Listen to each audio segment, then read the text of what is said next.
Halloween, the night he came home. Totally.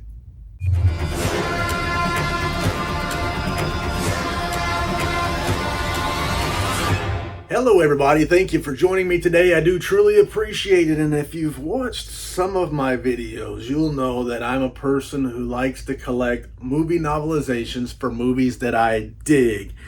And there is no movie novelization for a movie that I dig that I think is more cool than Halloween by Curtis Richards, aka Richard Curtis. However that works, I do not know. But for a long time, I've been a fan of the John Carpenter film. I love it. You ask me what's your favorite horror movie. When I think of horror movies, I've got to say it's Halloween. It checks a lot of boxes. It fits right in there in that slasher genre, but it's also a good quality suspenseful movie. And so it's spooky and scary, and it's Halloween, which I love also, the season of Halloween. It checks a lot of boxes and it does a lot of things for me. So as a book collector and a person who likes novelizations, there's probably not many, if any, that I wanted more than the novelization of Halloween. And I'll show you at the end of the video, I'll show you some of the novelizations from Halloween world that I've already got. But today I want to do an unboxing. I ordered a book online a while back. I paid $62.67 for it, including shipping. And it's Halloween 45, the H45 edition, I reckon is what I'm getting, by a publisher called Printed in Blood. And it's a hardcover. It looks huge. And I think the one I ordered is now out of stock. If you go onto their website, Printed in Blood, and you look up books, there's a couple of options for Halloween. And I think the one I ordered is no longer available. I can't remember how that worked, but I may be wrong. What I want to do is open it up and take a look. And oversized is an understatement. The box is huge. It is heavy, and the book, I understand, is heavily illustrated. So I got a box with a book, and I got to open that mother up. And wouldn't you know it, as always, there's a butcher knife just laying around. What else, where else would it be except sitting on the bookshelf? So naturally, let me get this thing open because I'm excited to see what it looks like. I've been looking forward to it. First, you got to cut all the tape. I've been looking forward to this one. It's neat. I think 40 years the Halloween novelization has been out of print, and I was able to get a later print, first edition copy of that a while back. I'll show it to you here in a little while. But to have a gigantic, heavily illustrated hardcover version of this book just seemed too sweet to pass up. And I'm hoping that it's made it in transit well. The bottom of my box took a little hit, you see right there. But it's wrapped in paper and it feels cushiony, like there's bubble wrap or something. Yep, sure enough, as I suspected, inside of our paper, there's also bubble wrap. And man, this book is big. And one of the things I'll show you in a little while on my novelization that I have already for Halloween is it's got a different picture than came on the front cover of the book originally. Originally the book had a picture on the front cover that looked something like this. And what my copy that I ended up with, a later printing, has is a more iconic image that you would expect to be associated as a movie fan. And I'll take it out of the wrapper here and show you. But the back cover had something like this also. So it's kind of neat because it looks good. It is a hardcover book. It is, I guess, what you might call library bound. I'll open it up and see in here just a second. It looks like all my corners are intact, no damage, but this book is huge. It will not stand, man. This book will not stand on my shelves. Look how much taller it is than the shelf. Even my tallest of shelves are too short, so I'm gonna have to find a place for it. It won't go with my novelizations. I'll also show you a little clip of where they're at and what they look like. So I'm going to have to find a place for this big, beautiful book. But it is wrapped in shrink wrap. And I don't leave my books wrapped in shrink wrap. I know some do. I take it out. But one of the things that bothers folks a lot is when your book is wrapped in shrink wrap. It's tightly wrapped and you got to cut that plastic to get it off. And that worries some folks because I've got a very sharp blade. Very close to my limited edition precious book that I'm so concerned with damaging. But I've got a secret, and my secret always works. As you can see, it's worked this time too. The secret is to cut the plastic, not the book. Take it from me. I got experience in these things. But anyway, let me get it opened up. Take it out of the plastic, and we'll open it up and look and see what she looks like. Now, there is a limited edition hardcover on the website that's for sale that kind of looks like this, but it's numbered. I think it's signed by some people. I don't know all the details, and it's 200, 250, 300 bucks. I can't remember what the price is. It's a little pricier than what I paid for this. Man, it looks so good. It looks so good. And you can take a look here. It looks like the binding is, in fact, sewn. Take a sweet, tight look. Choose for yourself. But it's heavy. You have to take my word for it. Heavy. And it looks great. I'm going to have to figure out a way. This is the kind of book, I don't know what they call them. A coffee table book, perhaps. Where it just looks great laying out like that. But it's large. No dust jacket. The artwork is printed directly on the boards. And you can see some of the gloss there. And then the more flat look in the background. And it looks so good. If it would stand on my shelf, that's what it would look like there.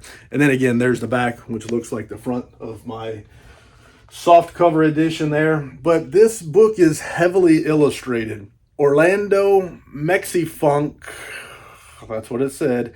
Arocena, if I'm saying that correctly, illustrated the book. And they say almost 100 interior illustrations, or original illustrations, new for this book.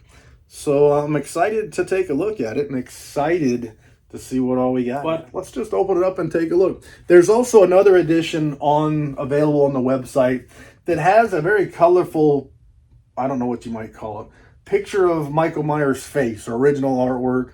And I'm glad I was able to get this one. That one looked cool, but this one just feels so old-fashioned, to me, where that's more original. And here, right away, we take a look at that. The strongest human emotion is fear. It's the essence of any good thriller. That, for a little while, you believe in the boogeyman. Director of Halloween 1978, John Carpenter. And with almost 100 illustrations, I honestly don't know how can I show them all to you. But I will go through here and we'll kind of give you an idea of what to expect with this book. So right off the bat, we look at our frontispiece and the illustration there. And it looks nice. Looks like it helps to paint a picture of Haddonfield before Michael comes back. Or before Michael, period. But as far as the novelizations go, I really like novelizations myself. If nothing else, it's a different format for movies that I like to be able to read the movies. But a lot of times the novelizations give you a little bit of extra insight into what the characters are thinking and doing. It also gives sometimes a backstory. Sometimes it changes things slightly to make them make more sense. But Halloween is one that has a lot of extra stuff. It explains where the evil comes from in Michael. It goes into his story at the institution between killing one sister and then coming back to Haddonfield to kill another. So it gives him growing up in the institution and some of the issues. Cover your eyes, darling. Some of the issues that came in there, he was described very differently than kind of how you're led to believe in the movie. So it's neat. It's got neat takes, some different things to consider. It's additional stuff. And the backstory is pretty cool. The backstory indicates that perhaps he's not the first in his family to suffer from this affliction. Yeah, a lot of artwork in here. Just so much artwork.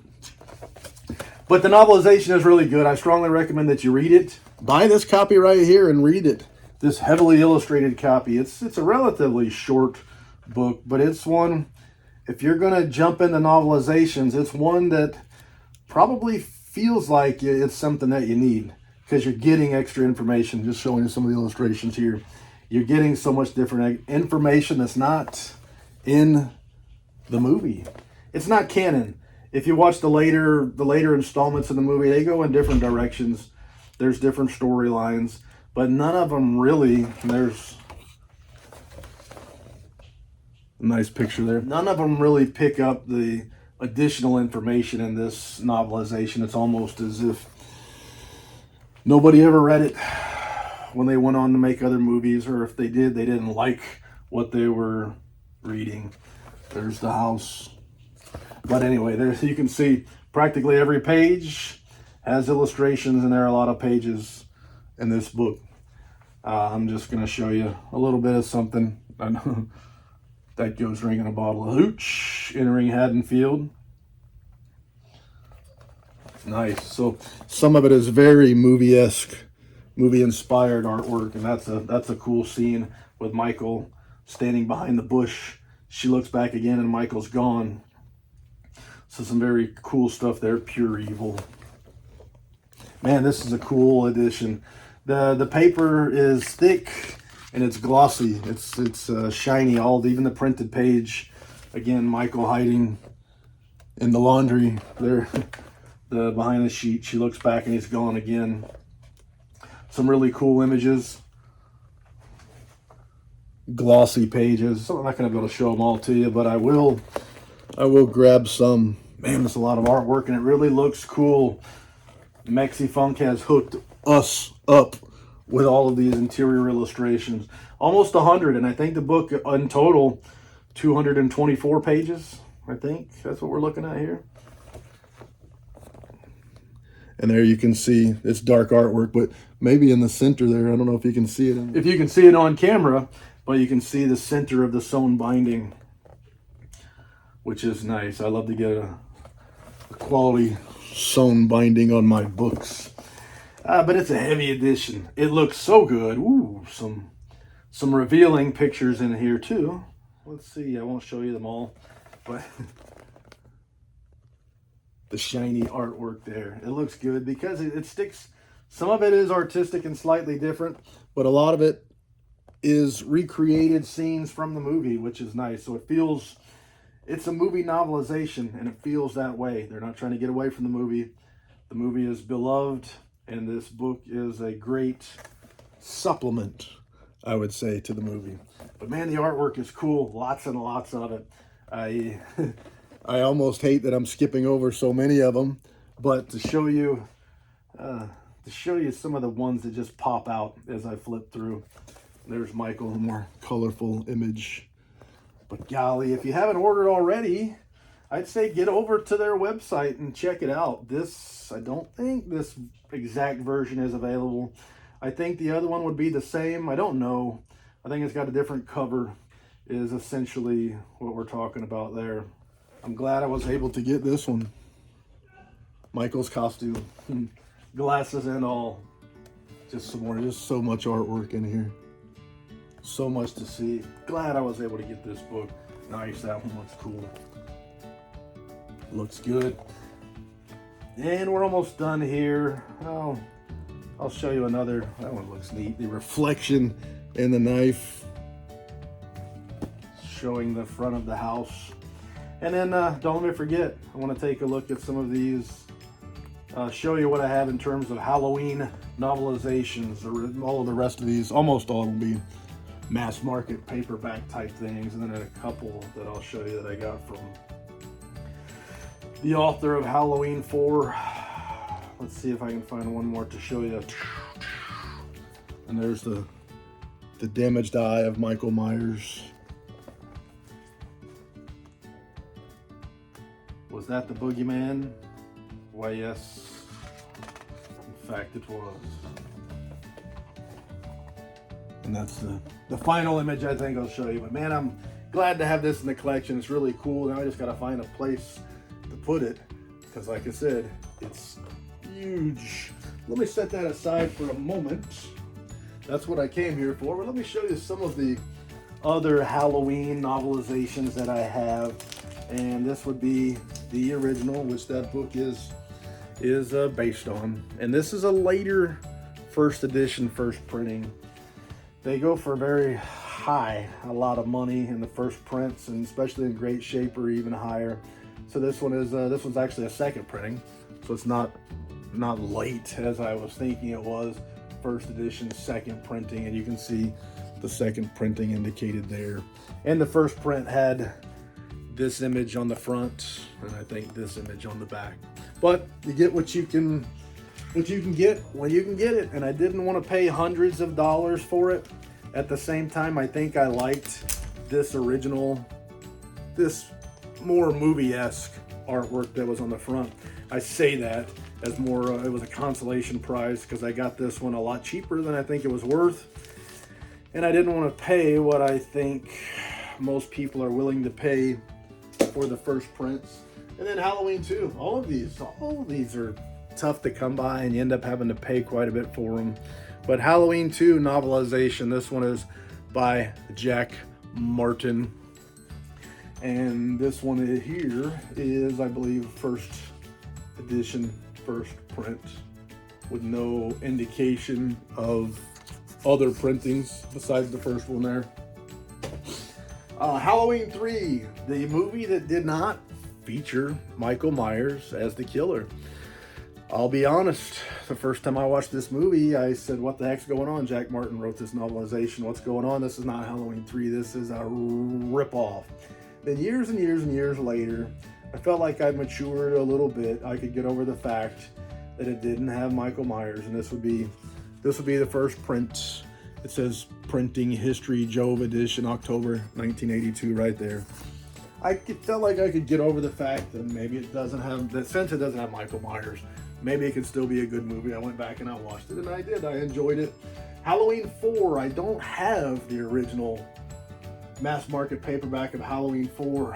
I need it, but I do have several versions of, this one would be Nicholas Grabowski's Ultimate Edition. And there's several versions floating around of this one. They're a little bit taller compared to the mass market paperback size. It's more like a trade size. And some of these are actually signed by the author. So this one here is Happy Halloween, Halloween 4, all the best. And he signed it May 2023 and then printed his name there. And I think I bought all of these directly from Nicholas Grabowski. Here is another special limited edition. You can see the cover's different, and man, that cover I really like. It's the same trade size soft cover, and I think all of these are signed. This one comes with a bookmark. I don't remember where that even came from. Happy Halloween, all the best, and he signed it here June of 21. So I love signed editions. Signed is better in my opinion. And then finally, here is a hardcover version, and it's not in the best condition. It's also a laminate style library bound book, but it is hardcover, and that's what it looks like on the spine. And this is Halloween 4 authorized with additional material, including the never before published original epilogue. This one as well is signed Happy Halloween, Halloween 4 always, the Ultimate Edition, all the best, May of 23. And then Nicholas again printed his name there at the bottom because he knew that I might forget when I was showing it to you. And then the latest trilogy, some love, much maligned, but here they are. And this is the novelization of Halloween by John Passarella. And I'm fixing to open it up. I think I bought this from Dark Delicacies, and I think it might have been signed. I cannot remember. It was indeed signed by John Passarella, as well as Chris Nelson, designer of The Mask. So that came from Dark Delicacies with the book. They had a signing event at their bookstore. It is far, far away. I'm in Central Florida, And they are, I believe, in Los Angeles, California. But that's cool. Written by the author and the designer of the mask for this Halloween. Neat. I'm going to put that back in here so I don't forget it. One day I'll look at these names, signatures, and I'll wonder who signed them. Halloween Kills. I don't think any of these are signed, but I was very happy that Titan Books did novelizations for this newer trilogy of Halloween movies. And I wish more novelizations were still being made because, like I say, I like novelizations of movies that I dig. It's a way of combining, and this will be a first edition, first print. The most common way of identifying such things would be that number line there. It goes all the way down to 1. But I dig novelizations. It's a way to bridge movies with books, things that I dig. And then Halloween ends. Think what you want, say what you want, but I got the novelization anyway. You may love it, you may hate it. And there is an argument for either position. This one also first edition, first print, but that's what I got. And that's what came in the mailbox. A massive, huge movie novelization, hardcover, heavily illustrated. It's beautiful. Anyway, thanks for watching my video. Thank you for your time. I do truly appreciate it. C'est la vie, baby. Some of my novelizations.